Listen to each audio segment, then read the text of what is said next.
su'aal maxaad u tukan weyday maxaad u tukan weyday haa hordhac la'aan gogol dhig la'aan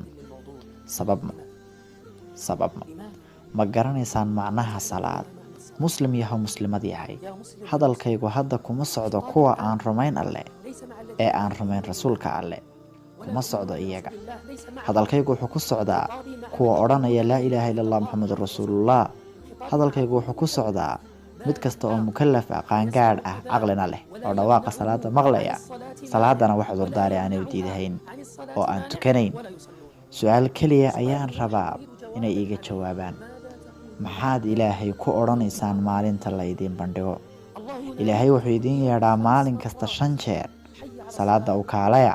liibaanta u kaalaya salaada subaxna waxaa lagu kordhiyaa baraarujin waxaana la yidhaahdaa salaada waxay ka khayr badan tahay hurdada